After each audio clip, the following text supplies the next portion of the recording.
Welcome back to Campfire Whispers, your daily fix of horror stories, unsolved mysteries, and straight-up unbelievable content. My name is Eki, and today I'm sharing a story called The Thing Inside the Closet. In a forgotten corner of northern Maine, just beyond the last gas station and through a forest where the pines grow tall enough to blot out the sun, there sat a house few people remembered and fewer dared to approach. The McKinleys hadn't heard the stories. They were outsiders, recent transplants from Boston looking for a fresh start, a simpler life. Something quieter, slower, safer. They found the house at the end of Birch Lane, an old two-story colonial home wrapped in ivy with weathered shutters and a view of a stagnant pond that reflected the gray sky like a cracked mirror. It was priced far below market value. The real estate agent, a thin woman with anxious eyes, waved off their questions about the cost. Old property. Needs work, she said. Structurally sound. Just don't bother with the closet in the upstairs hall. No key. Permanently sealed. You'll barely notice it. That wasn't entirely true. The closet was impossible not to notice. It stood halfway between the bedrooms, a thick door with a warped brass knob and hinges that looked hand-forged, coated in a sheen of old rust. There was something distinctly wrong about it.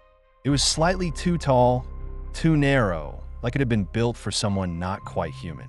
It had no trim, no molding, just a door, seemingly sunk into the wall like a wound in the house itself. Diana McKinley found it deeply unsettling. She was a meticulous woman, practical and grounded. A software engineer by trade, she approached everything in life methodically.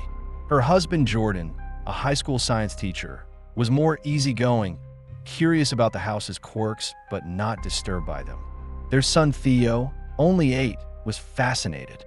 He'd wander the hallway with his flashlight, pretending to hunt for ghosts, pressing his ear to the closet door and whispering things like, "I heard it breathing last night."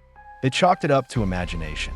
In the first week, they repainted the walls, resealed the windows, and installed new lighting. The house responded with groans and creaks, nothing unusual for a home its age. But every night, precisely at 12:17 a.m., the closet door handle would rattle. Not violently, just methodically, deliberately, as though something inside was reminding them, "I'm still here." Diana assumed it was pipes, or vibrations from wind. But wind doesn't knock, and plumbing doesn't mimic the rhythm of fingers tapping on wood. She tried to ignore it, until she noticed something even stranger. The door handle would shift positions by morning. Not always, just slightly, angled a few degrees differently. Once, it was warm to the touch, too warm. Another time, it was wet, and when she wiped her hand on her robe, her palm came away red. Still, there was no explanation. No draft, no animals, no intruder. Then, Theo began speaking to someone. They'd hear him upstairs, in his room, or in the hallway, whispering. At first they thought he was playing. Then, Diana found him at 2 a.m., standing in front of the closet, whispering. He said he used to live here. He wants to come back in. Who? She asked. Theo tilted his head. The man who doesn't have eyes. Mr. Fingers. They called a child psychologist. They restricted ghost stories. They unplugged the TV. But nothing helped. Theo's drawings grew darker. His sleepwalking got worse.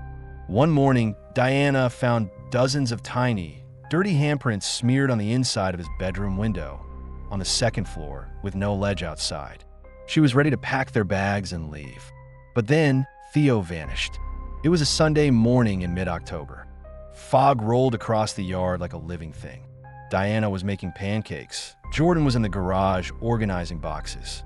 Theo had been playing with his blocks in the living room. And then he was gone. No sign of forced entry. No broken windows. No disturbed furniture.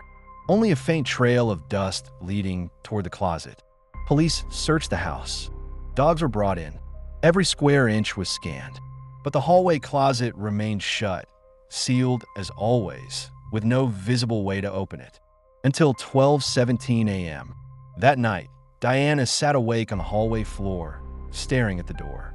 And right on time, the knob turned slowly, then stopped. And then something knocked. Once, twice, 3 times. She screamed. Jordan ran up. He saw the knob twitching. They tried to force it open, hammering, prying, even drilling through the wood, but the tools bent or dulled unnaturally fast. It was like the door refused to be opened by force. So Diana stopped trying. Instead, she started listening. Each night, she sat by the door. And each night, she heard the same whisper. Let me in. Let me come home. Sometimes she heard Theo's voice. Other times, laughter. Once, she heard scratching inside the walls, moving from room to room. Jordan begged her to leave. We can start over, he said. Anywhere. But she shook her head. If we leave him here, she said, we'll never get him back. And then, one night, the closet door was open. Just a crack.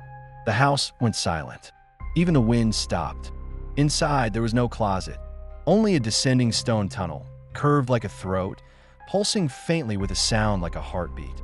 The air smelled of rust and mildew and something sweet, rotting fruit maybe.